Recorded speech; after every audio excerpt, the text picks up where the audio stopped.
All right, everybody, welcome back to the Lions Pit podcast. I am your host, Nick Gomez. With me today is my good friend, Serena Beatty. How are you today? I'm great. Happy to be here. I'm so happy you're here. Finally. Yeah. It's always fun to have like friends on the show and people that I know, but like specifically you, you and I have such great conversations all the time. We've known each other for going on 5 years now. We're both from New Mexico or have spent significant time in New Mexico. So I feel like we have a lot in common. And again, we always have like very genuine conversations. So I'm very thrilled to have you on the podcast. Yeah, I was, thank you for having me first off. And I was, I've been thinking about this, pondering like just all the things that come with a podcast. I haven't been or spoken on any kind of public platform like this in probably like 2 or 3 years, right? And, I'm lucky because I live with some of the people that you've interviewed. Yes. So I got to chat with them about it. And that's one thing that John, my roommate, said was that you just are really good at making it like a conversation. And I did chuckle because I was like, yeah, Nick knows me pretty well. Like I've definitely opened up to you over the past few years, through a lot of things, right? And I was like, man, it'll be interesting to see what comes up. I like to describe the way I conversate with people is like, in Harry Potter, where it's like Umbridge and it's like she's making Harry like write his lines and it's like, I must not tell lies. Yeah. Like that's how I am. I'm just like, what am I gonna say today? So, and I think that was in a way part of my initial hesitation when you had reached out originally, and to expand upon that, because you'd reached out, like 2 or 3 months ago about being on the podcast. And I thought about it and I was like, not quite ready. And somebody else, one of my other friends who does a podcast out east, they're in the Mace community. They'd reached out to me and I was like, no, I'm just not ready. And partially because it's like, I feel like I've been in the last 2-3 years in a very big chrysalis phase, right? Like I went through some pretty big shifts and changes when I got here. And then over the last 2-3 years, professionally, I went through some changes that really hit me hard. And I think when you're in the communities that we're in, it's small, but it's big. And I felt like there was a lot of eyes on me. And so when I, in my mind, failed, it was one of my bigger failures in my career. I was like, man, I just kind of walked around with a lot of shame for a while. Like I was even thinking about it on the drive out here, just like the comparison of myself reflecting. Like I used to walk into the gym with my eyes down all the time.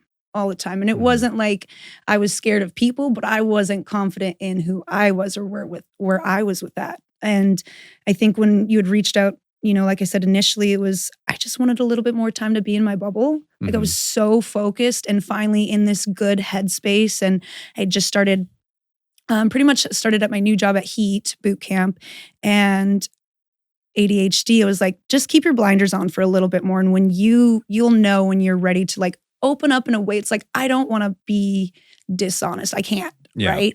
But I also wanted to feel comfortable with sharing my story and it be like more of the after effect or after the fact versus I'm still in this and struggling. Like I feel like I have struggled for the past 8 years. It was like, for once I want to go and have a conversation with somebody and be like, yeah, I'm good. I'm doing great. And, not that that's like would stop me forever. Like I'm human and we go through stuff all the time. But for where I was like, no, I want to nail this piece to the wall. Cause it was just like lack of belief in myself for the most part. And so to expand, here we go.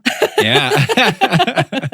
Diving right in. Yeah, no, which is great. But I think that's so clutch is to share your story and to like work through things and understand that like, I don't necessarily have to be firing on all cylinders. I don't have to be 100% to still be able to help people because you do have that capacity because you have such a wild story. And I love good stories. Yeah. And everybody loves a good redemption story. I mean, you look at the most popular redemption story of all time is Jesus, right? He died and came back, 3 days later. So everybody loves a good redemption story. So it is wild to see, because again, you've been a part of like the Steel Mace on it, like that unconventional community for so long. And then to see you kind of like really start to like come into your own. And like you said, you've been, over the last couple of years, you've really been like going through this process and it's been awesome to watch. And I know it hasn't been awesome to go through because I too have gone through like the difficult changes in life that like lead you on a path that like people from the outside looking in be like, man, like he's really doing great or she's really doing great. They're killing it or whatever, or they're really blossoming. It's like, man, you don't understand the pain that's like coming to create that growth, or the pain that I'm going through as I'm going through this period of growth. And to go through that myself and to see you going through it is like, man, it's again, it is the chrysalis you're talking about. It is like, man, you're growing, but I know that's also painful. And so like when you told me, you're like, man, I'm not quite ready to come on. I'm like, cool, I completely understand. But when you're ready, like you have a good story to tell, and I want you to tell it. Yeah, and it's one. It was like a cool thing for me to. It was like great success. I was able to hold a boundary and like speak up for myself and say, hey, I'm not ready. Like that's still new. That's tough. That's a big one. Yeah, especially because we're good friends. Yeah. Like, you know, telling a friend like, not yet. It's like, that's not easy. Like I'm such a yes man sometimes. I hate it. Yeah. Especially with my friends. And I'm like, I don't really want to go hang out, but I will. You know what I mean? Yep, exactly. Well, and also I think, but you're the type of friend and you're just the type of human being too. I have always felt comfortable just being able to tell you like, what's up? You know, like the thing that I really appreciate about our community is that fact of like, have people that are just like, yeah, I mean, whatever you do, it's cool. You know what I'm saying? Like, I'm not going to judge you. And like, you've always been one of those people. And I feel like predominantly, and this is just part of my background, is I'm more comfortable opening up to dudes, you know? And like, I have my guy friends, I have my brothers, my roommates, and you've always been one of those people too. And I think it's, you're a little familiar. You're like, you got some New Mexico on you. Absolutely. And it's so hard to like explain this to somebody who's not a New Mexican. I'm like, bro, like, okay. So I was telling my girls, my client, my little girl group that I train, I was like, yeah, I like my New Mexico kind of came out in the car yesterday. And they were like, what happened? And I was like, road rage. And like, I was getting into it with somebody and they were like, oh, and I was just like, no, you don't understand. It goes to a whole nother level and it's a thing. And I was not proud of myself, but we worked it out. Yeah. You know, but I keep going back because I feel like I haven't been back to New Mexico in like probably 5 years now, which is insane. Yeah, that's a long time. Yeah. Big part of it's my mom's not there anymore. Yeah. She is in Missouri, which is where she was born and raised. And that's where I was born. We moved to New Mexico when I was a year old. Then from there on, that's where I grew up. But yeah, her moving away. Grants. Yeah. Grants, New Mexico, in between Albuquerque and Arizona. Gallup. Well, so I always put Gallup before Arizona because it's a little town that you go through because we had a music store there. We had 2 music stores. That's in Grants. Is Grants a reservation? Grants, there was the Laguna Acoma. Right? Gallup, I believe so. Okay. And then Grants, there was the Laguna Acoma reservation that was like, I think 45 minutes. It's like on your way to Albuquerque. Gotcha. Yeah. And they had the casinos out there. Casino, the parents would always go out for casino night. I'm like, yeah, get out of here. But no, we had 1 music store in Grants. My goddad opened that when I think I was like 9 or 10. That was our first. It was this tiny little store. It was in the old Payless shoe store. So I just remember we got the building. And then we would go on to open 1 down in Las Cruces. We had 2 in Gallup. And my family had those music stores all throughout I ran the stores in high school. I was homeschooled. So when we just had the Grant store, I would get up. I remember it's my freshman year. It's my first time being homeschooled. It was insane. It was like little DVDs. It was called Abeka Academy. Yeah. And it's this academy from Florida. It was a Christian academy. So they send you DVDs and you watch them. It's of a classroom and they're teaching. And then they'll be like, and you at home, what's your answer? And you're just like, yeah. Anyways, it was all very short-lived, me doing this education, because I would get up in the morning. My godmom would drive me and my little godbrother. She'd drop him off at school. I'd get dropped off at the gym. It's called T-Bones. Work out for an hour. And then I'd go over to the music store, because right across the street, and I'd open it up. I think that was around probably 15 or 16. I got like I don't know, you get like a little worker's permit or something. Yeah. So I'd do my schoolwork and then work on guitars and stuff. But, you know, there was these things called boy musicians that played guitar that would come in. And I'm like, man, schoolwork or talking to these guys. And like, I had so many instruments at my fingertips. And that's like an experience too. And like, that was my introduction to entrepreneurial entrepreneurship. Yeah. You know, it was like at a very young age, I didn't realize how probably that affected me, you know, going in, because I've always had that spirit. I'm like, let me start something. Let me try to figure something out versus like, you know, the 9-to-5 route. But yeah, it was so much fun. And I think it's like all of that, like I still play guitar, still play piano. Getting into singing, I think I've just finally accepted that no matter what, singing can feel a little awkward, and you have to, like, even in practice, like just like anything, you're gonna suck. It just feels different because you're like, you know, in front of maybe 10 people or no one in your shower. So, but yeah, music's been great. That's awesome. I had no idea about the music shops. I don't think we've ever talked about that. Yeah. Yeah, that's funny. My first love. That and rollerblading. Those were like the two things that I have stuck with me since childhood. Like I literally was out on Sunday behind Correct rollerblading. Yeah, I've seen you out there with like Olivia, Anthony's girlfriend. Yeah, we're trying to, you know, form a squad. Yeah, roller derby or something.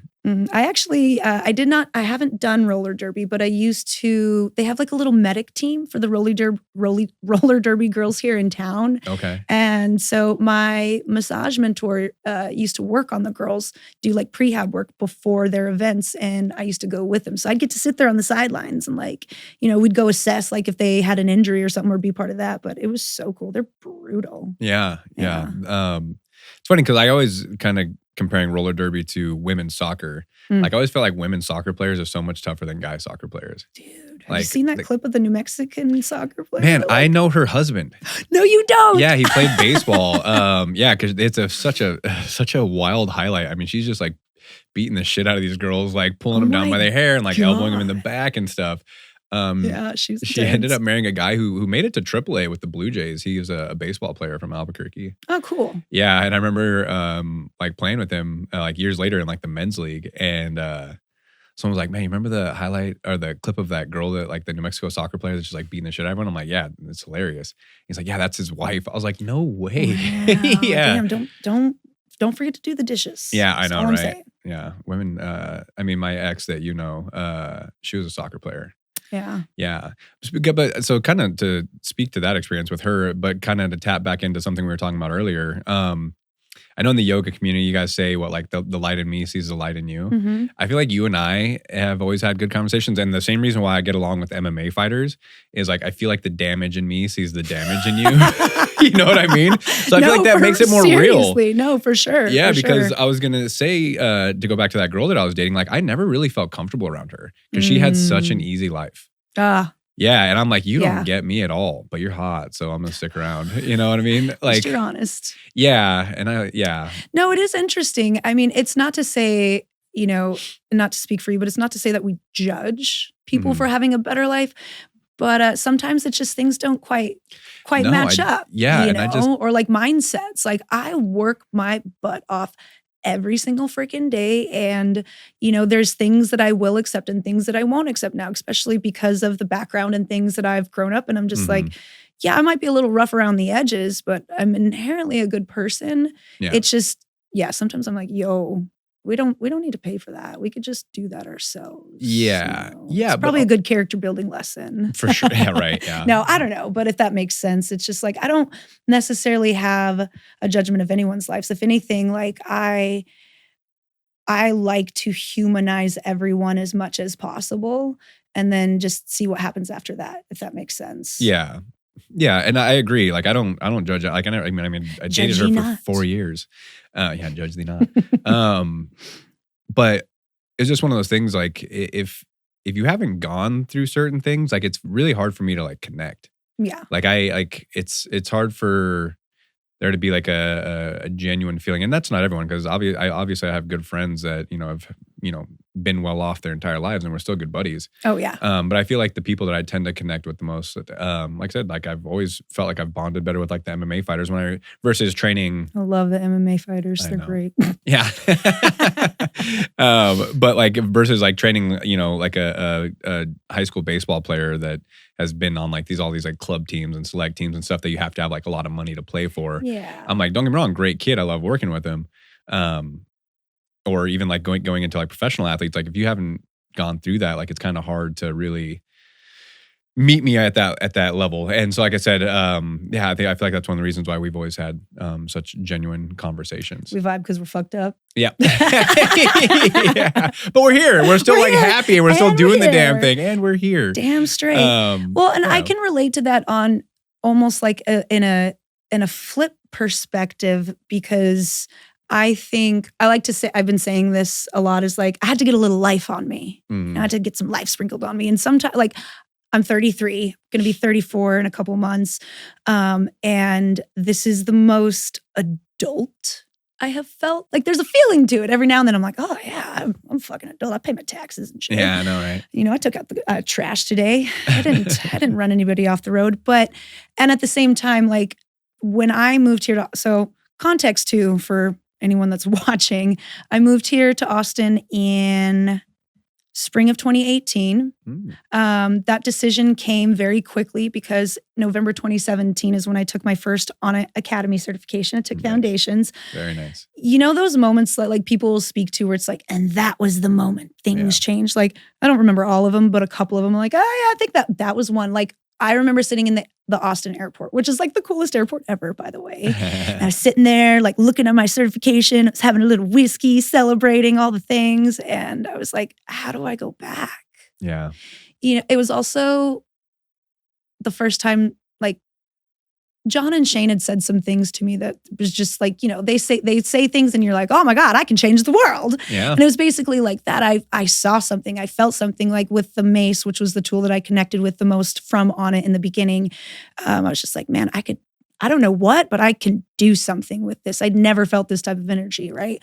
So I flew back. That was November 2017. And then it was like instantly, like within a couple of months, packed up my entire life and moved here to Austin, which Austin is such a cool city to find yourself in. Oh, it's great. And get lost in at the same time, right? There's good and bad to everything, but I don't think I've found anything bad with Austin, because it's the way people, like, it's the mindset of the city too, right? People are very open-minded here. People are very, I would say, even forgiving and just like understanding to a degree.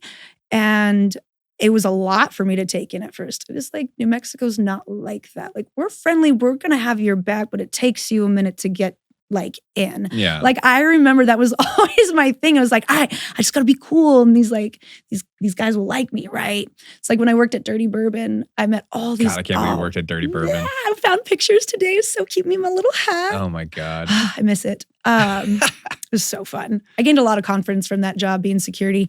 That's wild. But working, like, hold on, where was I going with that? I just totally derailed with that. Yeah, sorry, I cut you off. Oh, no, but like the whole thing about like moving here, it just, I'll tell like 5 stories in one story. So it's really good for me to stay on one. But moving here and like, it was just completely different, the energy. Yeah. And so it was a little interesting at first. Like, I've noticed how kind of like maybe standoffish I could be, and just like inexperienced of life, because I was so isolated in not only just a small town, but even before that, just my life in general. Sure. This is going to be the best Instagram bite right here. I grew up in a cult. So yes, I was very isolated. And that's what I've loved the most about being here in Austin, is while it has been a very painful process, is like, I have come to, there's just so much I couldn't relate to with most people, right? And it's taken me a long time to feel comfortable just like conversating and finding common ground with folks, or not even having to try to search for common ground. Just be who I am, and the commonalities will find you. The people will find you. And man, yeah, I'm a lot nicer of a person. I've always been a nice person. I think it's just, it shows more, it feels more. It's more of like my exterior presence as well, if that makes sense. Like, it's, again, hard to describe unless you've been a New Mexican potentially. Walk around with a little bit of a chip on my shoulder. Like, absolutely. What do you want? Yeah, no, that's spot on, because I was the same way coming out here. In New Mexico, like, you have to have like your armor on at all times. But coming out here, like you said, like, people are like nicer, softer, like more accepting, more understanding. Yeah. And it took me a while to like really allow that. Yeah. Because again, like I have my guard up. I'm like, why? Why are you wanting to help me? What do you get out of this? Exactly. And I remember even at like the golf course, like at the driving range, I'd put my bag down and like I would walk not even that far away from it, and I'd just be constantly looking over my shoulder to make sure it was still there. Yeah. And I tell people that, like, and it's funny now to say it, but like that was a real thing. Like I kept looking back at my bag expecting someone to steal it because that's New Mexico. Yeah. And like it's like we have PTSD from like surviving New Mexico, but like it's true. Like coming out here, people are like just way nicer and like way more understanding, especially in the Austin area. Austin is like you go. I've been to Dallas, been to Houston, been to San Antonio. Kind of reminds me of Albuquerque in a weird way. I don't know if you ever picked that vibe up, but certain areas I'm like, yeah, this feels like home. But Austin is just such its own little weird hub. It's a pocket. Yeah. Pocket. Yeah, it really is. But I mean, like even down in New Braunfels, like because that's where I was living for like the first 2 years that I moved out here. Yeah. People are just so nice and so like helpful and like understand. I remember like when we first moved out here, my older sister, her youngest son was like 8 months to a year because he was born during COVID. And I remember just at the grocery store, like people helping her with like her basket or the car seat or whatever, or like at the airport. I remember I had to pick her up. She was flying back from New Mexico one time and she had her 2 boys with her. And, you know, one was 5 or 6 at the other time and one was less than 1. And I was like, all right, shit, like I'm going to pull up. They're going to yell at me because I'm going to park, but I got to get out of my car to go like run in and help her like carry stuff. Yeah. And I pull up and like fully expecting again to like go on this like mission. And as I pull up, like some older guys like helping her carry all of her stuff like out of the airport. I was like, no fucking way. I was like, you don't see that in Albuquerque. But like out here, like I said, it's easier to be at peace. And but it did take some time to get used to, for sure. Yeah. I mean, it's the lengths that people will go to. It still continues to kind of astound me. You take my other roommate, Alex Bradley, love you. Also, he should be home in, I think, like about a week or so. Week or two. Yeah, I need to reach out to him because I want to get him back on the podcast to recap his trip. Oh my gosh, yeah, get him before he trims the beard. Oh man, he looks rugged. Yeah, he's looking pretty. He's looking pretty beat. But I mean, I remember sitting there on the back porch with him talking about this idea.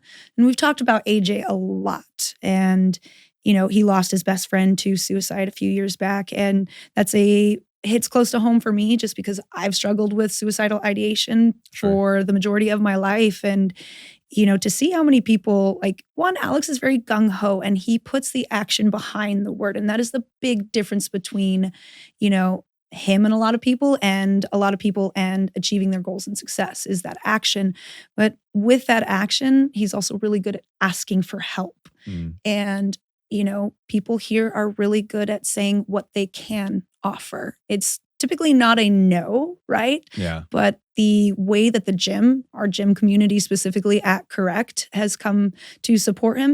And it's not even like donations and things like that. That has been amazing. Like they're doing well on that, but it's the texts, the calls, the donations of food to the house, the supplies. Like I live with them. So there's constant people in and out of our house. It's just like, hey, we've got more stuff. Hey, we've got more stuff. Yeah. You know, it's like that also was a huge point for me where it's like, wow, okay, like, you know, my initial response is I can take care of everything myself. Let me just do this. Like, I don't ask for help. And that was also a crux of point where or being here in Austin's like, I can ask for help. You know, I don't have to do things alone. Matter of fact, it's kind of fun to do stuff together. Yeah. If you have it's like learning that mindset though. And all of this really does come down to the mind. And if you want to get talk more like scientifically of like repatterning, and it takes 28 days to build a new habit or repattern something. And you think about how much or how long you've been in trauma or how long you've been operating in a certain sense. It's like, yeah, it's going to take time. So give yourself that grace. That's actually, I was just talking to somebody this morning kind of about that. I'm learning in the more vulnerable senses of how to let people in and support me too. I actually had a friend from New Mexico pass away last week. And it's the first person that's been close enough to me where it's like, I had so much love for this person that, you know, it's like thick as thieves friendship, all from 19 till up into my 30s, up until I moved here. And, you know, you just lose touch or whatever. But man, it just really brought up a lot. And it was also, I hate to use the word cool, but I was like, I get to choose how I move through grief and move through and deal with death. And it's been a pretty, I would say for the most part, graceful process. I hold a little bit of shame and guilt just because I could see on Facebook, like our last interaction, him and I, was 2 years ago. And so, little things like that I've been working and dealing with, but popped off on my friend a little bit this morning and was like, no, like I just, what did I need? It was space, and they weren't necessarily understanding that. But then my defense mechanism is to be like, fuck you, I'm out. I don't need this. I can deal with it, right? But being here in Austin, being around the gym community and like having the boys in the house as well, really gives me this like, well, hold on, let me just pause and think about this. Do I really want to bite this person's head off? What is it that I'm really trying to convey? Why am I getting overwhelmed? And there's just more questions to be had and answered before I just like use that like hard cut and run. Oh, yeah. I'm a runner, or former runner. I'm not a runner, but yeah, gotta hate it. I have a so-so relationship with it. It's all right. Yeah. I know I need to do, if I ever want to do another high rocks, I need to run more. But yeah, I completely understand what you mean, because I'm the same way. Like first of all, I've always hated asking for help because I've always needed help. Yeah. And so like I hate asking for it. It's such like a pride thing. Yeah. Which like is why does it feel embarrassing to ask for help? Yeah, because I'm also like always so willing to help. Yes. So I'm like, why do I hate asking for help? Like, what is wrong with me? But again, I think it is the fact that like I've always needed help. So like it sucks constantly asking.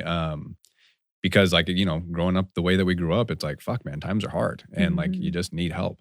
So like I said, I'm always down to like offer help. But yeah, I've come to that realization too of like, no, I need to not be like so quick to like burn the bridge. You know what I mean? Like, or burn the boats or whatever. Yes. Like, I'm like, no, like sit here, be with it, try to understand. And like, that's a lesson that has come over the last few years since I moved to Austin. Because I moved here in December of 2020 is when I moved out here. Yeah.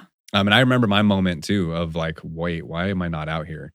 And it was honestly like a month before I moved out here. It was around Thanksgiving of COVID. I came out to visit my little sister. Yeah. And she took me to Zilker for the first time. And I've told this story before, but she took me to Zilker for the first time, and there's like hundreds of people out like playing soccer or whatever, like doing all kinds of stuff. And New Mexico was just so shut down. Yeah. And I can imagine. Oof. Yeah, it was still brutal and like just oppressive.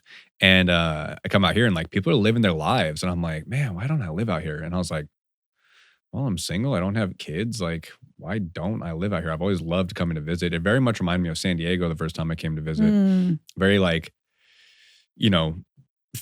fitness oriented, like people are out and about doing things, like a lot of people walking, good music, good food, just like good vibe all around. Have you ever been to San Diego? Yes. Yeah, I love San Diego. It sucks that it's in California, but it's a cool time, and they have such a phenomenal baseball stadium. Oh, man. But so yeah, I remember coming out first time was I think also like 2017, maybe 2018 for me. And yeah, just loved it. So I remember that moment coming out here, and then like since coming out here, I've become like so much more like relaxed and open, and willing to accept help. And it kind of has come with like situations like I don't know if you remember a couple of years ago when my dog passed away. Yeah, when Donnie passed, like so many people. I almost said at the church. So many people at the gym, at the church too. The church was great, but I remember a side story to the already long story.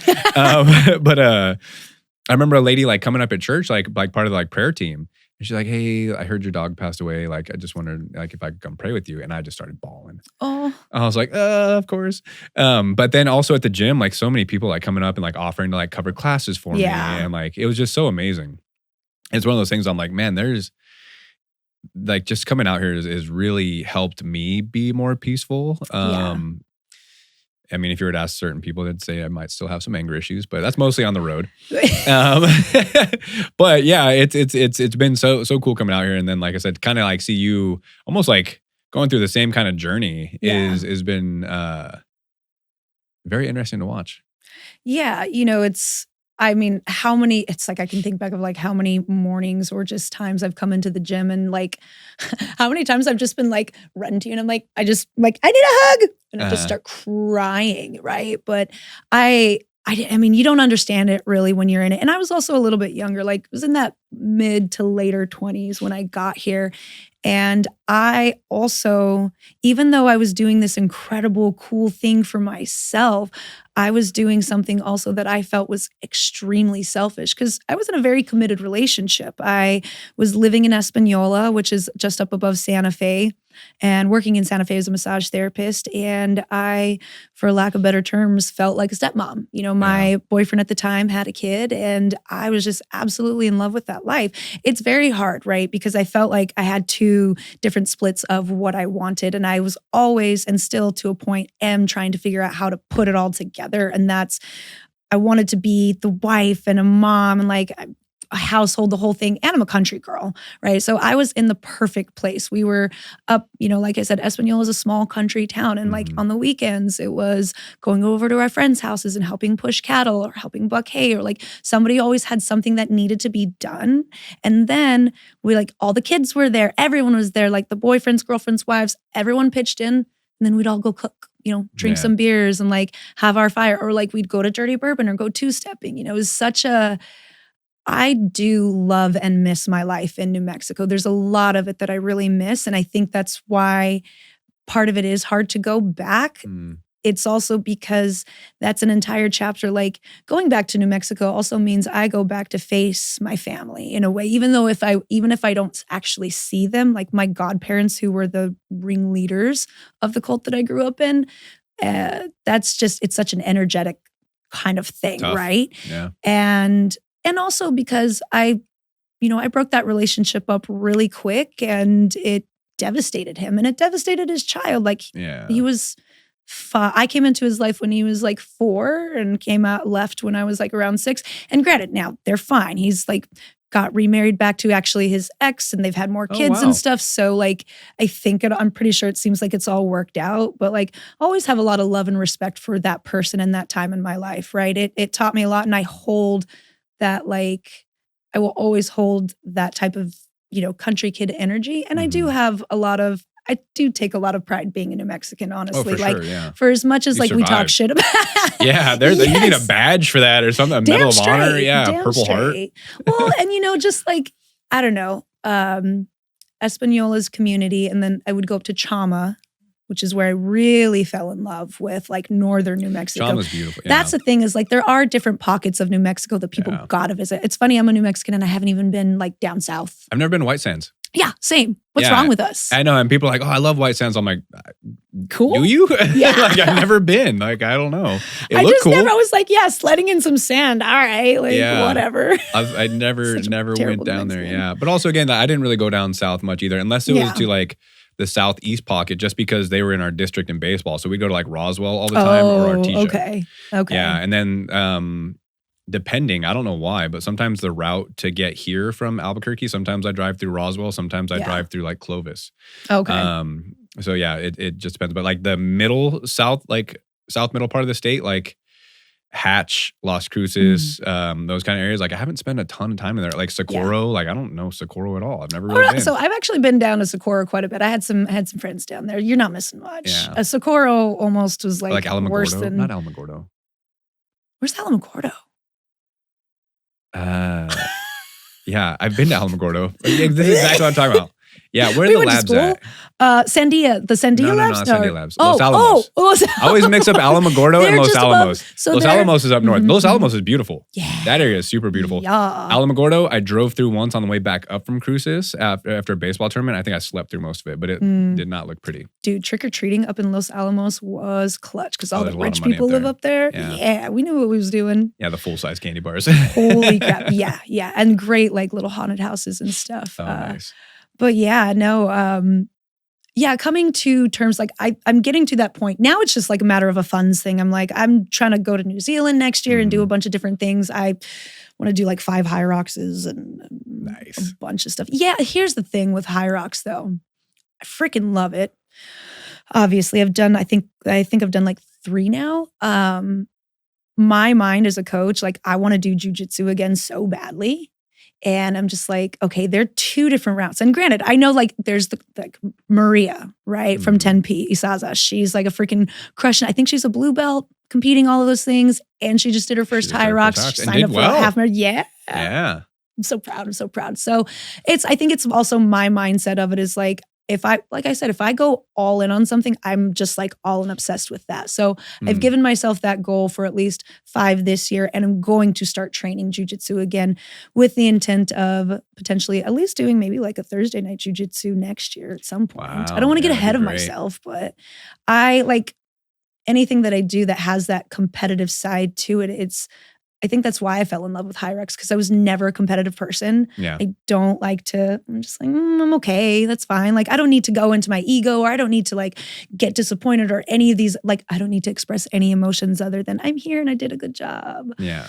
And, Hyrox helped me deal with my past a lot in a very visceral, physical, because like the body keeps score too. It's not all just in here. And it showed me that I got this dog inside of me and it needs to eat. It's great. Honestly, like doing anything competitive or an arduous like sport, like a marathon, anything that challenges you.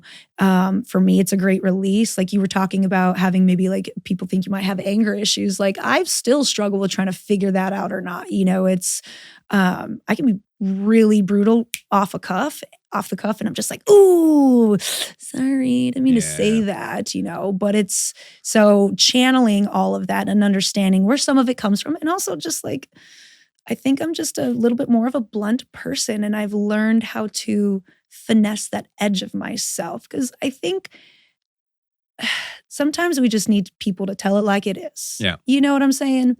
And that's kind of where like I'll get frustrated sometimes at people, and I'll just be like, blah, blah, blah, blah. Like me and my best friend didn't talk for 3 months because of that. That was this year, and we're in our 30s, and I was like, yeah. Right, we're both but adults. but we worked through it all. And like I was saying earlier that I feel the most adult this year because I'm finally coming into that space where I can step out of my emotions a little bit more and choose. Like I don't want to sit here and badmouth this person or just let the overwhelm of all of my emotions overtake me. I'm just like, yo, you just got to sit down for a second and take a breath and just keep trying. That's the thing too, is it's emotions or getting shame or like putting yourself on the spot.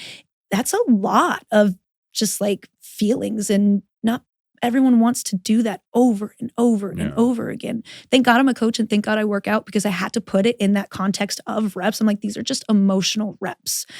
Some of them are going to be great. Some of them are going to be absolute dog shit. And some days you're not even going to want to go to the gym and try. Yeah. And I've gone through ups and downs of all of that.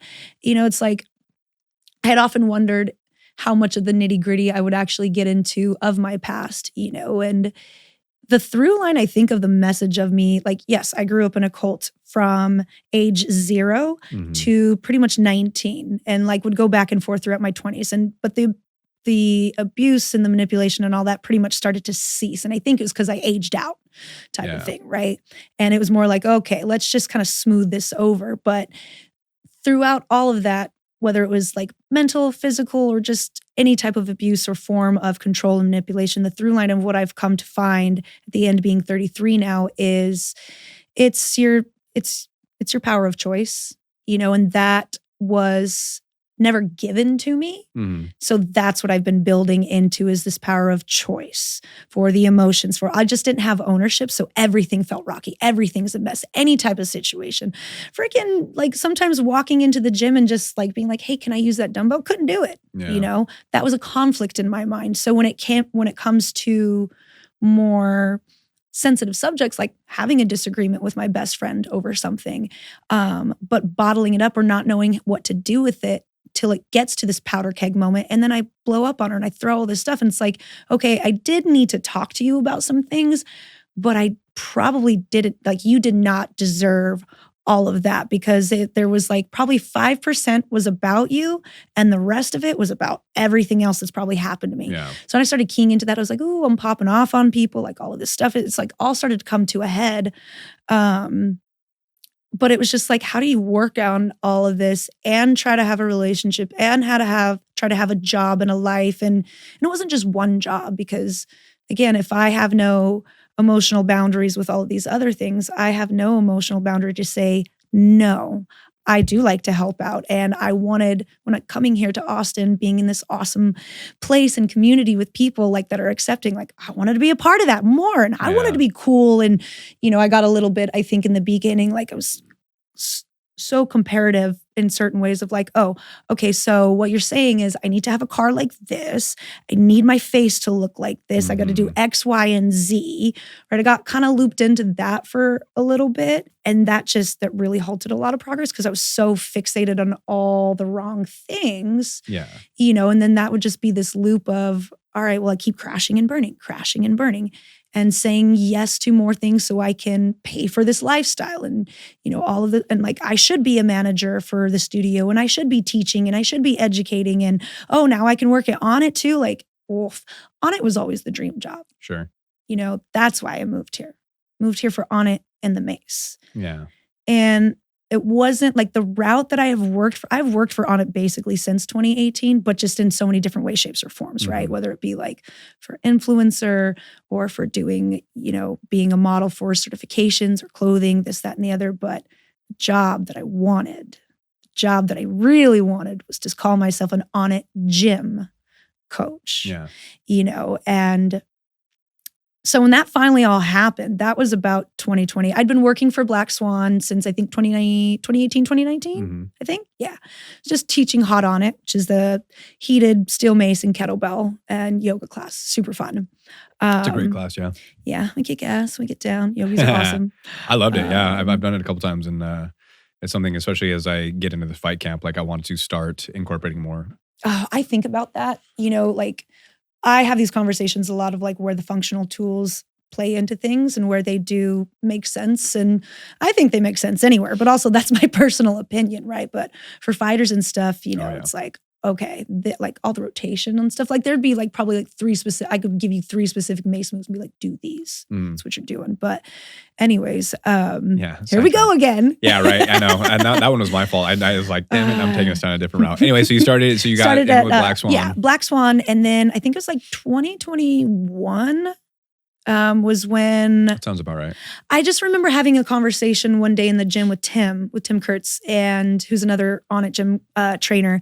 And we were talking about durability because at that point, I don't think there was any durability classes going on. I don't think so. I think it was also just mainly small group because also that's what we could do during that time. But I was like, we should talk to Larry. Tell him if you need some durability coaches, we're available. And I get these freaking plans, right? And then I'm like, okay, yeah, it's gonna be me. And like, I'll never do it just for me. I'm like, yeah, me and Tim talk to Larry about this. Yeah, but for you yourself, you wouldn't have. Oh, no. And it's funny. I haven't even thought about the getting hired part because I've thought too much about the getting fired part. Spoiler alert. But yeah, anyways, long story short, I did get hired and it was just like, oh my God, it was like the coolest thing in the world. It was like, I did it. The thing that I came here to do, I said I did it. And despite being like this quote unquote fucked up mess that I thought I was, it was like, all right, now I can really get my shit together. And it's good to have something like that to strive for. I think it's like people often it's like, you can't do things for other people. Like you got to do it for yourself, right? Yes and no. I think when you don't have enough for like, I didn't have enough in here to do it for myself, but I did have enough to at least stay here, keep going because I loved On It and I wanted to be there. So that was in a segue, it was for me. So like the gym helped me grow a lot, helped me be exposed to a lot of different lifestyles and a lot of different just, ways of living, ways of coaching and being and thinking. And that taught me that it's perfectly okay for me to be different too. Yeah. I think something that I've kind of like keyed into is, like it's very human nature to do what other humans do. Like that's how we learn, right? But mine was very just like, oh, okay, I got to stand here. I got to do this. I have to like whatever they say. Like I think about it and I felt like I never contributed enough of my own ideas or thoughts to the process because I never felt they were valid. Not because of anybody at the gym, but just because of the little conversation that was going on and up in here. And I'm just like, I think about it sometimes. I'm like, what the hell? I try not to think about it too much because you can't dwell. Right. But the gym has been, from the On It times to now this correct era. It's like, this has been my favorite year so far because it was the year that I looked up, right? I said I would come into the gym all the time looking down. This is the year that I looked up and I was like, there's all these people around me that I really like. I've known some of these people for 8 years and have said like 5 words to them, or the words that have been is like, good job, great rep, or adjust your knee. Yeah. Now it's just like, yo, that's so-and-so. And like making eye contact with people is such a huge thing for me because of that aspect of not looking people in the eye and just so they feel acknowledged, right? Because I was like, I got into the headspace of nobody wants me here, nobody likes me because I am this weird, awkward little mace swinging girl. And just like anytime I talk, I say too many words and say all the wrong things, right? And then I was like, maybe they're just a human being that's in their own head too. So it's been a really great year of getting to know my gym community on a deeper level, on a better level, if that makes sense. Yeah. Yeah, absolutely. And it's such a diverse community. And it's funny that you talk about like going in there not giving enough of your opinion and your thoughts. And like, especially because in our coaches' workouts, we're always asking like, all right, what do you guys think about this? How would you coach it? That kind of stuff. And again, I always love hearing from people. But what's funny is me, even with like the athletes and the people I've trained and the certifications that I have and whatever else you want to say, it's like, there's times where I'm like, I don't feel comfortable speaking up. And it's like, why not? Because then when I do, or I'm forced to do it, like Carlisle's like, all right, Nick, lead this part of the warm-up or coach this movement. I go up there and it's always funny. I kind of I was telling Anthony, and I don't even know if he's seen Old School, the movie with Will Ferrell where they have like the frat. But they have to do like essentially like an academic decathlon or something to stay a fraternity. And there's a part where like Will Ferrell's like debating politics with a guy, like a guy from CNN. And he like blacks out and just like rattles off like this perfect answer. And I'm like, that's how I feel like I'm coaching sometimes. Really? Yeah. Yeah. I'm like, I'll get up there. And I always use this example, but this was a while ago, back when we still had like the wooden platforms in the gym. So maybe like 2021. Oh, wow. Oh, yeah. But like a bunch of people from Nike came through. And Juan, I don't know who, but someone wanted me to coach the front squat.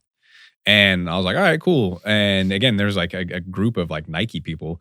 And I just like went in on I was like, fuck, you don't even realize like how much you know and like how much you can contribute to like a situation. I'm like, damn, I need to speak up more often. And especially like I'm a lead coach and I've been doing this for years and I've been told that like time and time again by like people that don't even necessarily like know me that well, but like people at like a ensemble event are like, man, you should be up front like talking to people. Yeah. And I'm always like, yeah, I always tell these people like I don't shy away from the limelight, but I definitely don't go looking for it. Like I'm not one that's like when the spotlight's on me, I'm not going to be like, but I'm not going to be like, oh, me over here. Yeah. Yeah, that's just, I don't know. That's just never been who I am in especially in like this realm, because we're around so many like brilliant people. Like you're talking about like Shane, John, Carlisle, Larry, Juan, like all these guys, and gals too. But it's like, it's crazy because when you sit back and actually think about it, you're like, no, I do belong there. Yeah. Like I deserve to like speak my piece and tell them like my part on that.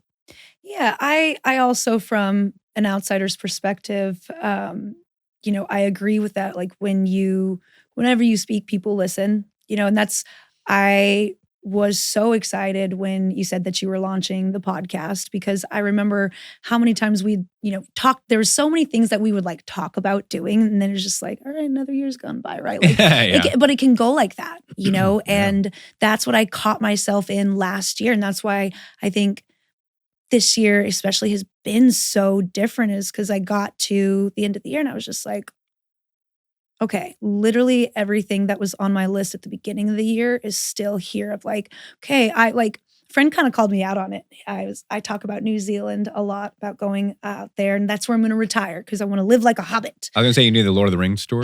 Yes, because that's where they filmed Lord of the Rings, and they still have the hobbit holes out there. But he was like, you don't even have your passport, and you're talking about going to New Zealand. And I was like, Shit. You're right. You're right.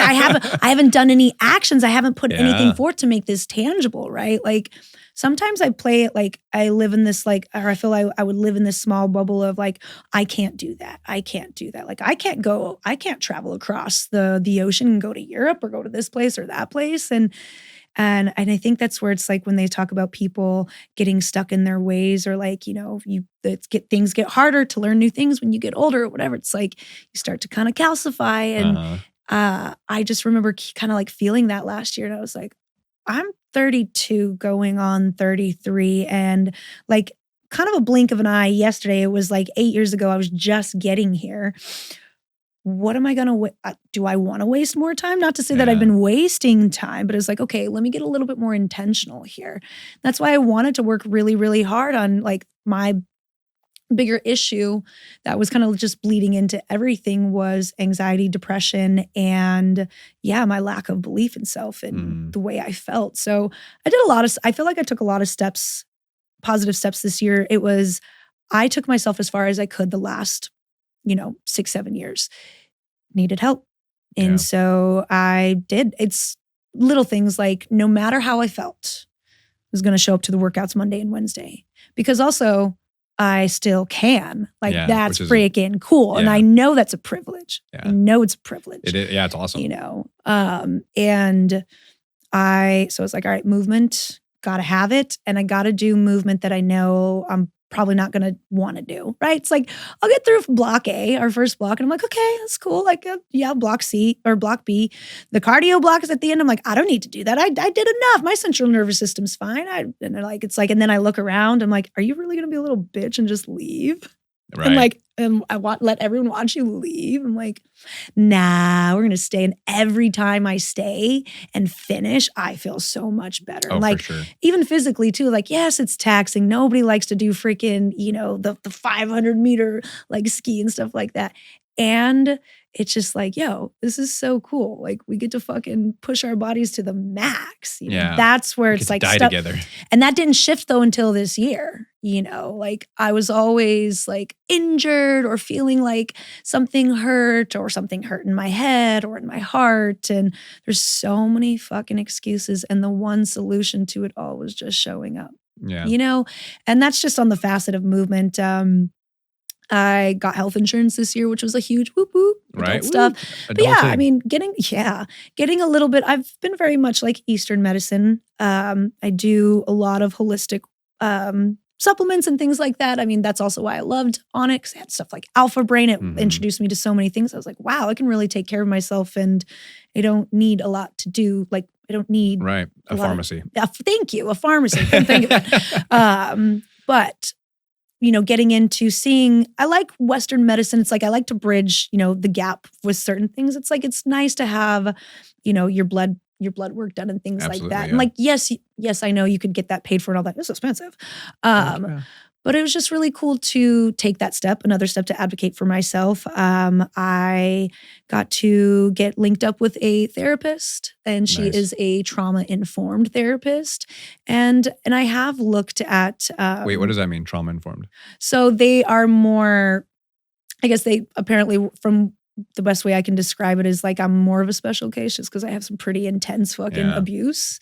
And so when I did my first, she specialized in, I wouldn't say like cults or anything, but it's like sexual and mental abuse is what she's like really good with. So it's also weird that she's a female. I was like, I don't know if I want to talk to you. Interesting. Yeah. So I feel like you would be a little more comfortable. Well, I had a male and female abuser. Okay. And the female one was just, I don't know, man. My godmom was a nightmare. Nice. She's a scary ass lady. And I think it was probably because there was more emotional abuse. Yeah. I mean, women we can bite. We can sink some claws and teeth into you. I got sisters and exes, know. Yeah. I'm like, you don't mean that. That hurt though.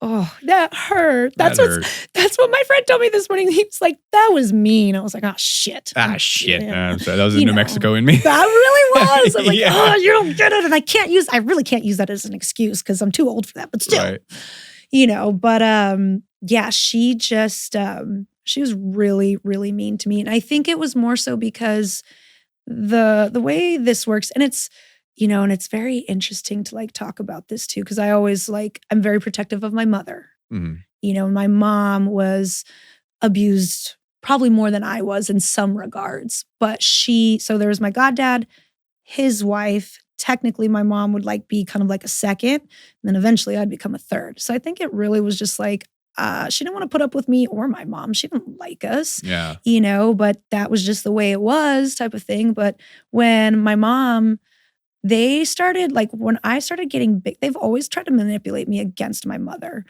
from a very young age. The oldest story I know of of me being born, they said that my mom was going to abort me. The only reason that I was here on this planet is because they stepped in and told her, hey, no, don't abort your kid. We'll help you. So immediately, I've always worshiped my godparents because they saved me, was that. And, come to find out 20, 25 years later, that's a lie, So a lot of it's just that, everything that being based off of, someone's fucked up, twisted version of what they wanted their life to be. I think in a way it's maybe she was a part of that ride as well, but it's come on, lady, you had all the power. I was also it was a 9-year-old kid. Calm down, for real. Be nice. But I think that's mostly where I have issues with women, and I can be a little bit more I don't even like to say I'm a girl's girl, guys. I'm just a human's human. You know what I'm saying? I'm going to support everybody, but I do feel really comfortable around masculine energy. I think I'm more of a, masculine-esque female. I've definitely worked on the feminine side, and I see where it gets to come out and where I feel comfortable and allowing it all to come out. It's been such a beautiful process again to be in, I was going to say New Mexico, Texas, and Austin. Yeah. There's one gal in particular who really just has broken me open and helped me be a better friend and be a little bit more better of a female friend too. And that's Danielle. Oh, yeah. Gertner. Yeah. Oh, I might cry. No, Danielle's such a sweet little thing. And she's one, our friendship started with her face down, ass up. I know that sounds really bad. I'm her massage therapist. But that's how I would get to know people. I, at the beginning too, didn't really let's hang out. And I can't do that. I couldn't do that with chicks. Yeah. So I'd be but I can massage you. Take your money. Yeah, right. Yeah, for real. Then it's you put me in a situation where there's a boundary though. There's a barrier that can protect me, this professionality, right? I'm giving you a service. So I don't really I have to give you anything else. But then it's of course, I'm a naturally bubbly person. And once you get past that, it's all of me comes out, you know?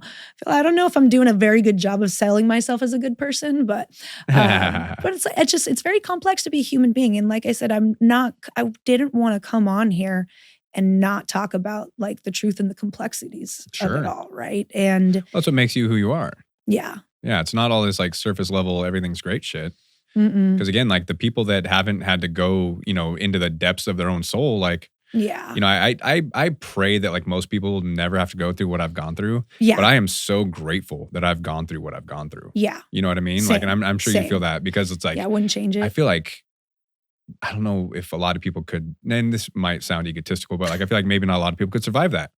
It's so fucked up, but thank God I went through it. You know what I mean? And but I would never wish that on anybody. But it's one of those things I'm hey, man, the character development was I could not have paid enough to. Top tier. Yeah, exactly. Yeah. And again, another great story is yours. It's not that I wouldn't wish it upon anyone either. I think this is just getting older is being I don't fuck with people who don't get deep. Or I don't know if that's the way to say it, but I don't really I can't stay at this level. I even cancel my damn Netflix. Yeah. All right. I'll bring it back in January. But if you're a surface level human, then that's all you're going to get from me is surface level. Yeah. Or it's just going to be really tough for you because I'm always going to be in something. I'm always going to be talking some crazy shit or football. Yeah, and that's a or football. We're gonna get into that because I'm curious. Yeah, you became such a big Bronco fan. But it's a fun story. Real quick to kind of get back to my ex that I said never really went through anything difficult. Yeah.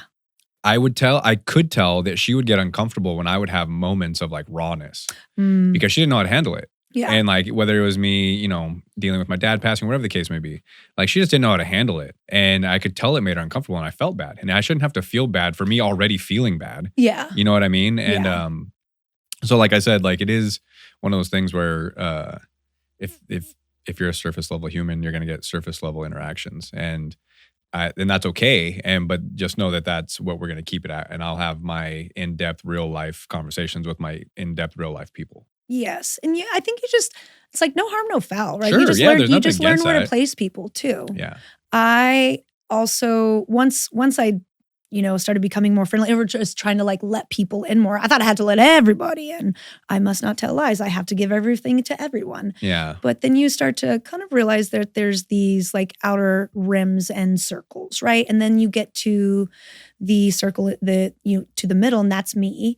And then there's like, yeah, Danielle's going to be like right there, kind of orbiting type of thing, right? John and Alex are right there because they are right there. That's my best friend. That's my roommates. And our roommate situation is just so much fun there. My roommates, they're my brothers, they're my kids, right? But like they're in there. They're people that have seen me at the low, at the high, everything in between, and like and we'll like freaking just chop it up over nothing, and it'll transcend from me and Alex talking about SpongeBob SquarePants to, how we're gonna save the world and cure everyone's mental health type of shit. Yeah. And so it's just like, and then there's some folks, it's like, all I talk to this person about is fitness. And that is cool. That is great. Yeah, but totally fine.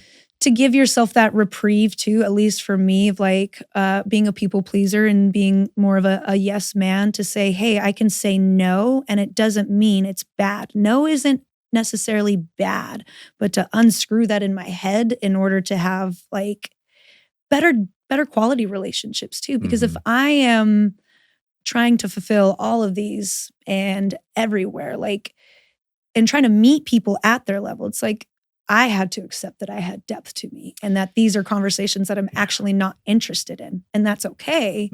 But that's taking me away from maybe hanging out with Danielle and talking about sunning our root chakras.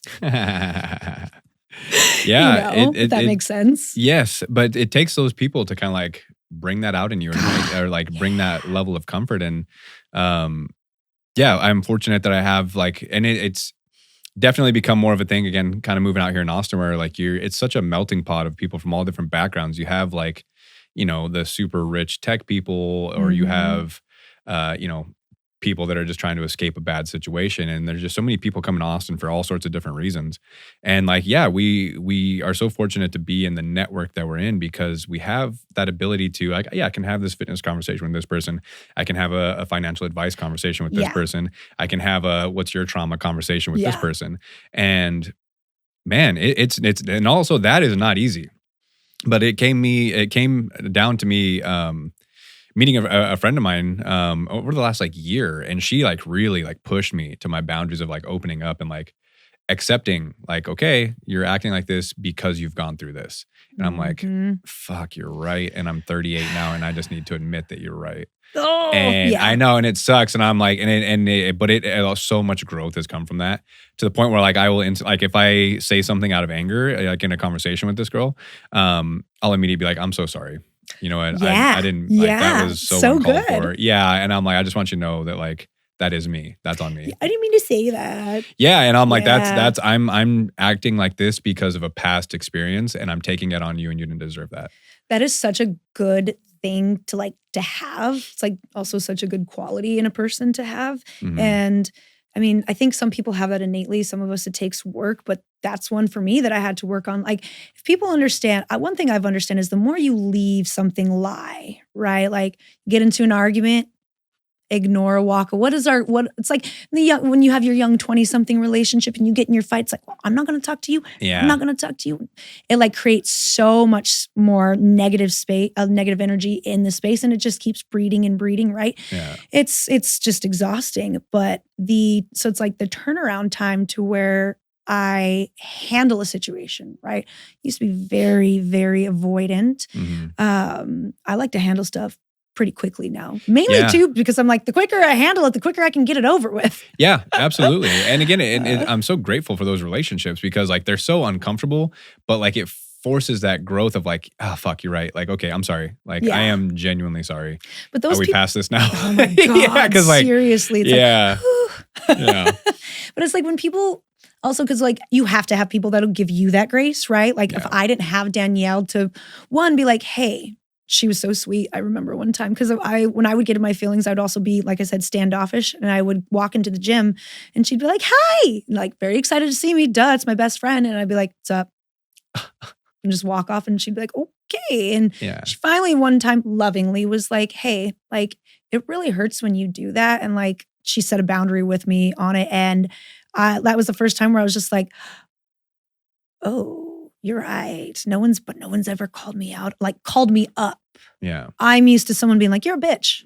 You know what I'm saying? Like, that's just how it is. And then I get back into it with you and it's this whole thing versus it's like, hey, you really hurt my feelings when you said this, or I don't like it when you talk to me like this. Like, can we do something about this? Or like, can we have, back in the day, we used to have a code word. Because I just like, I couldn't talk or I'd shut down and I'd be so stuck in this freaking nasty energy over who knows what. It's just like every day was different because, you know, memories come up or feel, it is what it is. It's tough to be a human being, the ebbs right? and flows, yeah. The ebbs and flows. And she was just very gentle with me. And, you know, we got into, like I said, there was like 3 months earlier this year where we didn't talk and I was like, I'm walking away from this friendship type of thing. And, you know, taking that space and everything that we did, I learned a lot from it. Right. And like I said, it's kind of like what you're saying was like, I'm feeling this way. So I'm saying or doing these things, but that's not exactly how I want to come across. Mm-hmm. And her and Alex, because I've popped off on Alex a little bit too. And when I say pop off, I'm usually just like, I'm very loud. I'm just like, God, I'm so frustrated. Or, you know, I just get really loud or I pace. Or if it's like I'm really triggered, I like to break things, you know. That's why I usually just diffuse and to diffuse, I walk away. Yeah. You know, because I know where I'll go with it. Right. But I remember Alex too, like he's another one that just gave me enough room to like have my shit kind of like fester out, but also be like, hey, it's not okay, but I love you. Like I got upset with him for, I don't know, he probably ate something in the fridge and I was pissed off about it. And he was like, no, get angry. You can yell at me. Cause I was like, I'm not even going to say anything. I was like, I'm going to walk away. He goes, no, you know, yell at me, say what you need to say. And I was like, well, now I don't want to. Oh, no, I feel bad. Yeah. So that's funny. And it's funny, right? Because on the flip side of it, I felt like I have very little patience for people. I'm like, oh, that's how you want to be? Cool, done, fine, bye. Yeah. Right? And then because of these people who have done this for me, I'm like, oh, now I got this little thing in me. So it's like I hold space for, you know, like my younger roommate when he's going through something, or like, not to say that he like any of them like go crazy on me, but it's like theirs is different. Like dudes are so different in the way that they can express in so many different ways. Those boys, like, they're kind of like me and they won't ask for help, but it's like to be able to hold a space where we have to have like sometimes conversations about responsibility or organization or whatever. Those used to, like, I'd have to get myself like to this state, right? Yeah. And I remember we had just like a check-in on Sunday. And I remember sitting down on the couch and just being like, hell, okay, so this is what we're going to talk about today. And I need a little bit more of this and this. And, you know, it was much more, it's so much more of a, hey, let's get down to the brass tacks. Let's talk some business. This is what's happening. This is what we might need to happen. What kind of action or solution can we, you know, come to in the middle? Like, you also have to give people an opportunity to step up to the plate. Yeah. And give people an opportunity to accept consequences or take accountability for their actions, right? So like having these conversations with my roommates is very important, because I would in the beginning just not say anything, like, okay, if you don't do the dishes, it's fine. I got the dishes. I'll sweep. I'll do this. I'll do that, you know, whatever. And then it's like, you're not taking account of, like, if those dishes stayed there, you know, you would come home and you'd smell that, or you'd see that, and then you'd have to accept take accountability for that, right? But if I'm coming in and doing everything for you, like you're not going to learn anything. And that's where it's just like, okay, well, also nobody likes to be yelled at. But in my experience, dudes tend to kind of shut down when someone's like, and knowing my roommates and knowing their parents and how like all of these different little factors, right? I take all of this into account. Being able to sit down, we had John and I had I think like at least a 2.5 hour conversation. I felt like 3. It was just so cool. Like both of us too, because there was things on his and like he's in those later 20s, right? And he's coming into, for me, it was like, that was my first like life crises. And I feel him kind of like rubbing up against those edges where he's getting ready to like pull off his own like certain aspect of his chrysalis. Yeah. And some of that comes with like bumping up edges with people and like making mistakes and things. And, is like for me to have my growth and be able to communicate those things to him where it's like, okay, let's have some step ups here. And then for him to come in and like, just like John and I were we're the OG roommates. Like him and I have been together the longest. That's true. Yeah, that's right. We've been from an apartment now to this house and, it's like we've been through some shit, couple relationships together. Yeah, no shit. And the one thing that was really cool that we took away from that conversation was, me being calm, like such a win because he got to receive it and got to learn something. And for him, learning to receive and ask for help because he's the oldest. Yeah. He's never not necessarily had someone above him to like call him up or like, give him shit or whatever. And he was very much like very present in helping out with the family as the typical older brother or oldest child usually does. So the whole moral of this like through and through has been the power of the mind, reps in anything. I like and the everything. emotional reps like analogy. Yeah. That's a good one. I've never thought of it that way. Yeah. But it is something that like especially in this past relationship where I did get pushed to my boundaries by someone that saw me on a level of like rawness that I'd never been seen before. And she constantly like pushed me to experience that, like feel that. And where's the growth in that? And you using that emotional rep analogy is like so spot on because each time I've gone into this, red area of me getting upset or me getting angry, it's been less and less. Yeah. Each time. Yeah. Like the reps are getting better and better, getting cleaner and cleaner, and I'm handling it. I'm recognizing it more and more. But again, it's a relationship that I'm grateful for. Like so much growth has come from that, and it's a relationship that I'll cherish forever. But like, it has pushed me to my boundaries, and you need that. And it's just like the gym. You want growth, you got to push to the boundaries. Yeah. You can't stay on a plateau because that's literally what it is. There's no ups, there's no down. It's just a plateau. And kind of like a roller coaster. Sometimes you need to go down to go up. Yeah. And that's okay. But like realize that like you can't stay in those lows. And no, and you won't. You won't. I mean, well, you can. You can, but man, there's no growth down there. That's just a dark, dark place. So sad. That's what I really, really respect and appreciate too about Juan is, that's something that I feel like he's really good at pulling out in people, or at least setting a container for people to like come and find themselves, right? Because it's like those workouts are tough. And no matter you and I have been doing those types of workouts since 8 years of some sorts like that. It's just on and off too, right? I also realized just like I didn't give myself enough grace in the beginning because I never worked out like that ever. I didn't even get to play sports in high school because I was homeschooled and all of that. So I'll never forget this one specific conversation too. It was I was doing my shadowing, my training with him at the beginning when I was coaching, and I don't know, I came in, just my headspace was off. Who knows what argument I had been in with whatever boyfriend. But I was just fucking up, and he like walked out and told me, he was like, basically like, you need to step it up kind of thing. And he was like, these people more or less like look to you to lead, like just own it. Like you got to own this room. And I was like, okay, thank you so much. I like a little, and he like gave me like a little hug, and I was like, okay, cool. He sees me. But I love them. Juan's a quiet dude, right?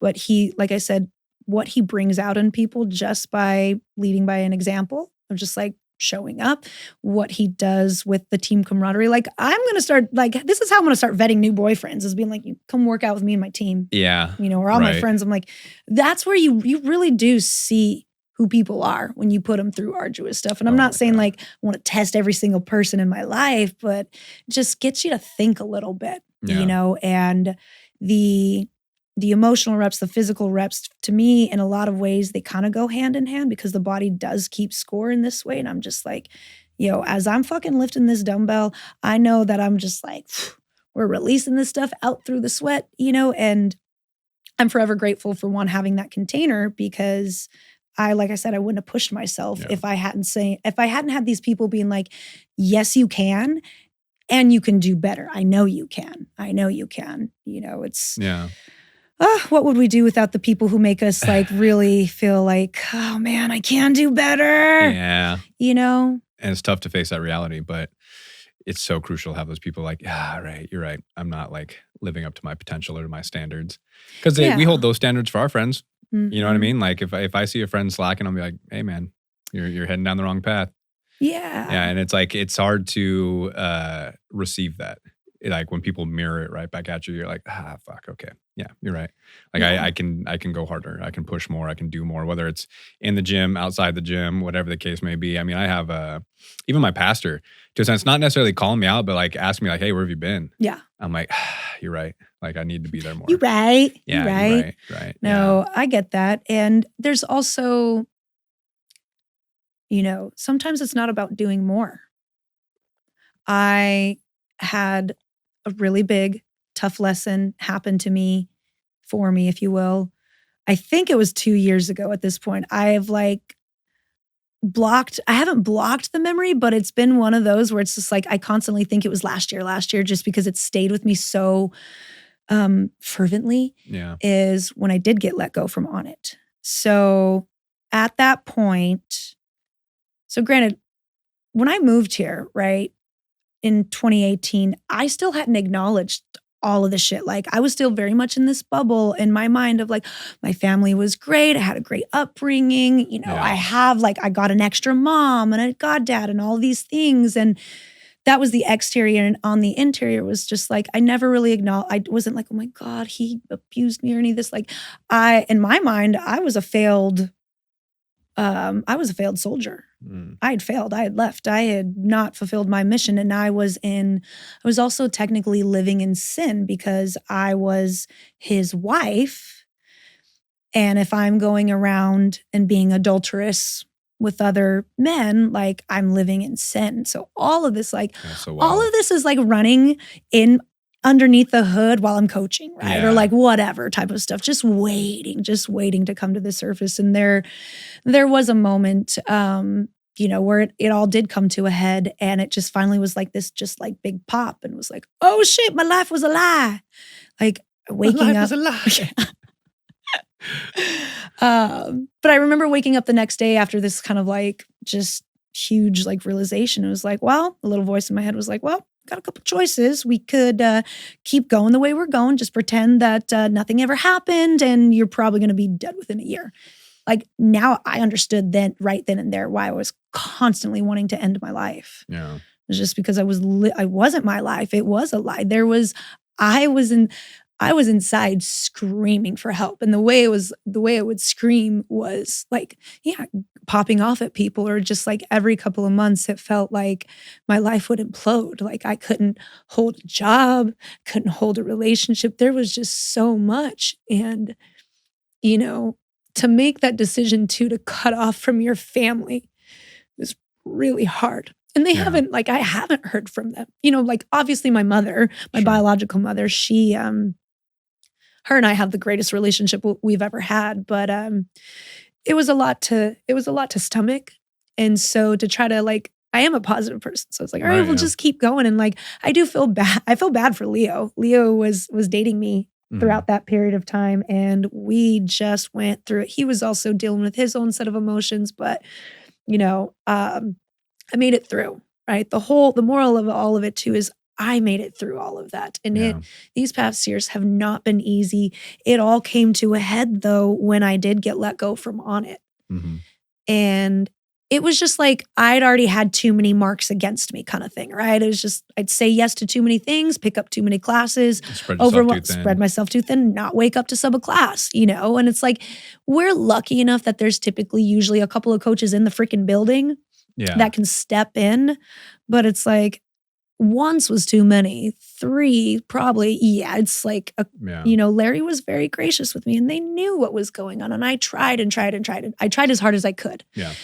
And that was the best thing that Larry could have done for me. And I've told him that. I'm like, I know you needed to do that and I needed it. Yeah. And because it was like, walked in within 5, and I owned it because I missed a class. It was, as again, Larry and I'd had this conversation, like, this is going to be the last time.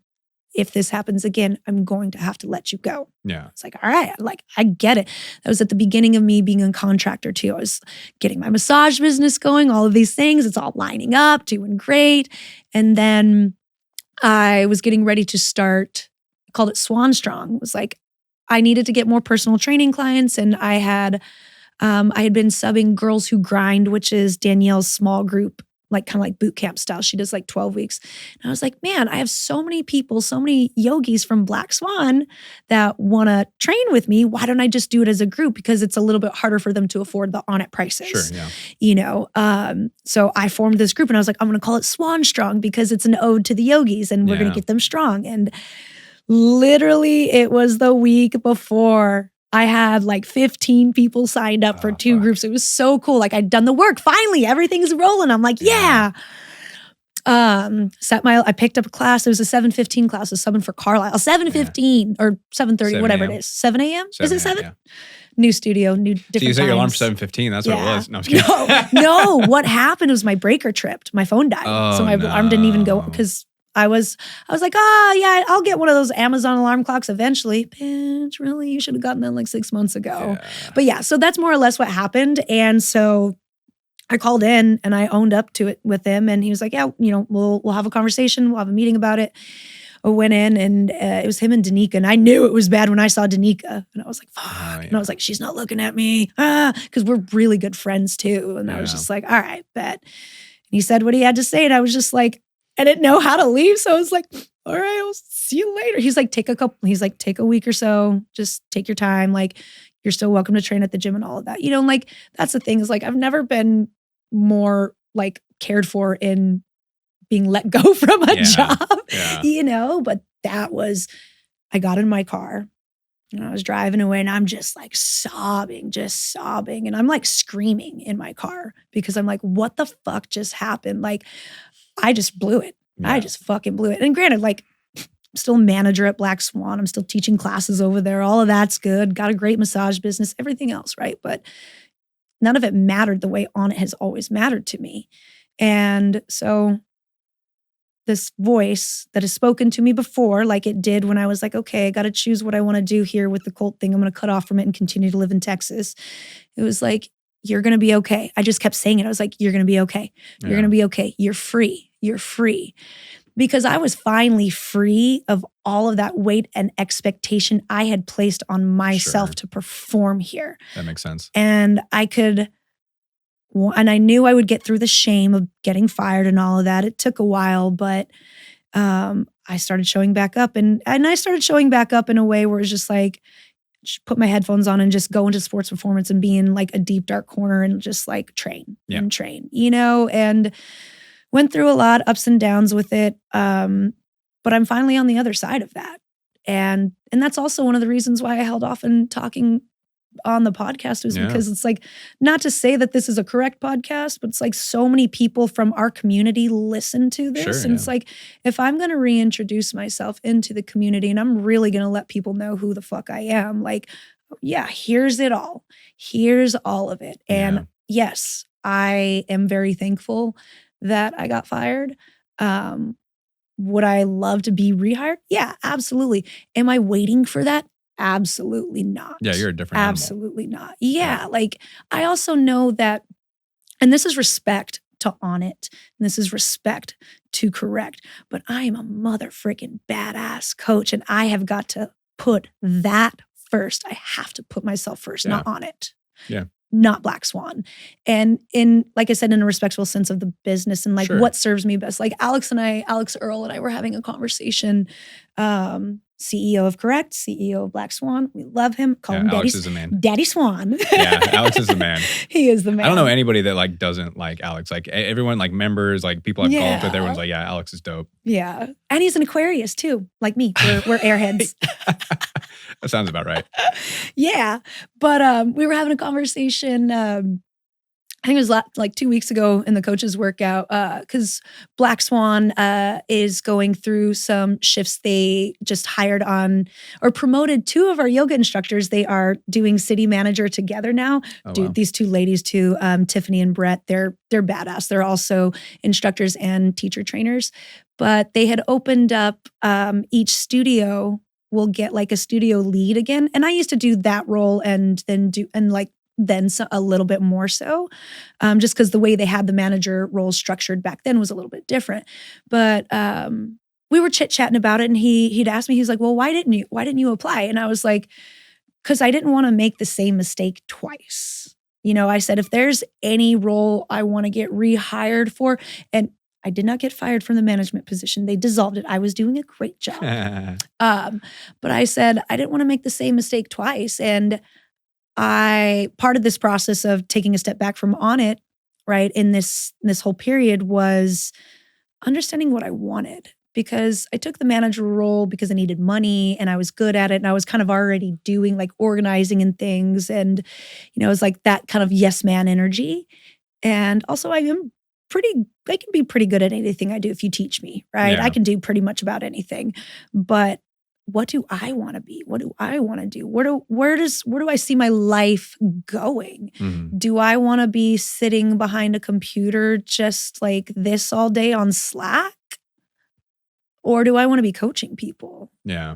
Do I want to be traveling and teaching workshops again? And so it was like, I had to own that. I had to own that I'm a coach, a personal trainer, and that's what I do. Yeah. And that also meant I had to work on my budget, because this shit ain't for the faint of heart sometimes, It's real in these streets.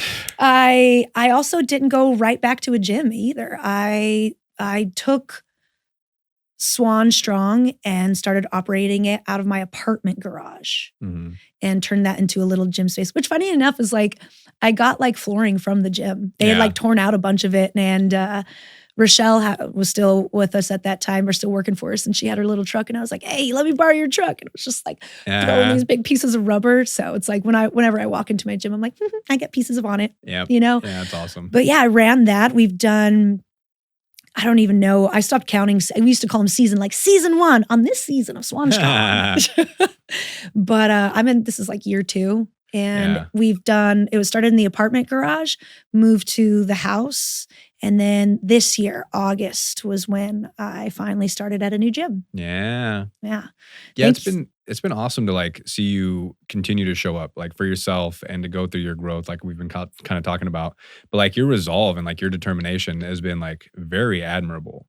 So again, to see you to continue to show up and continue to smile like all the way along has been just so dope. Thank you. Yeah.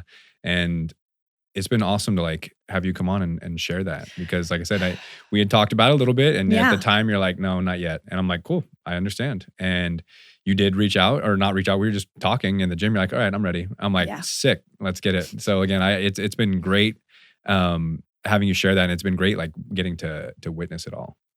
Oh, thanks. No, it was a really good experience, honestly.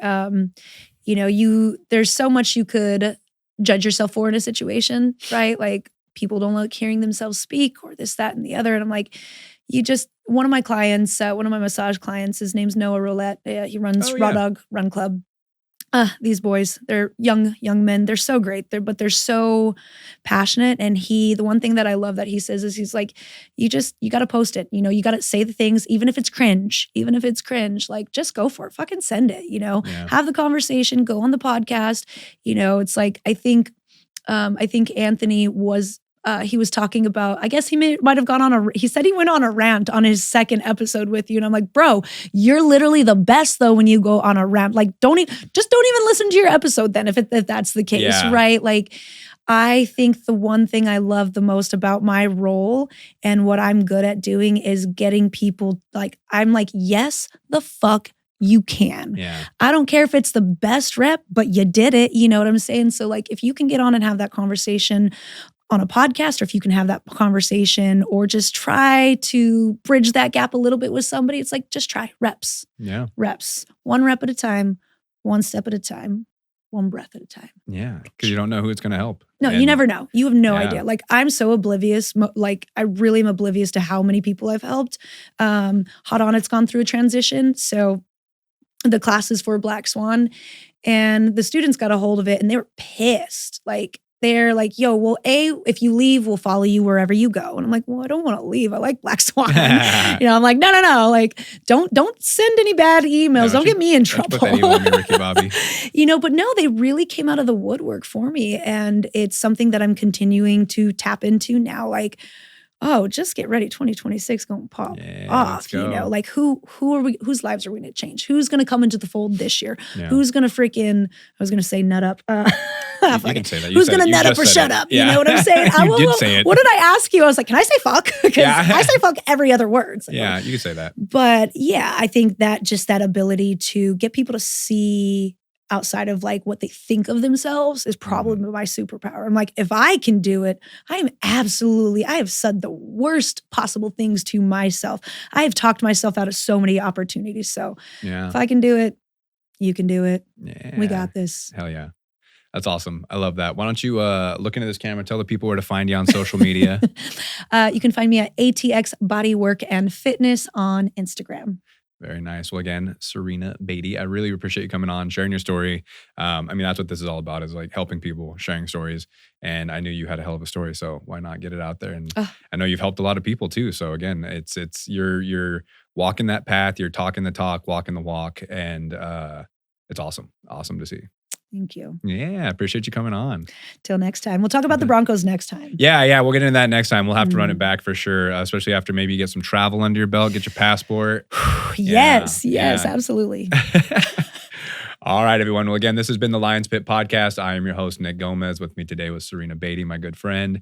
Shout out to Set, that is SETT, getset.co, the new nicotine alternative pouch.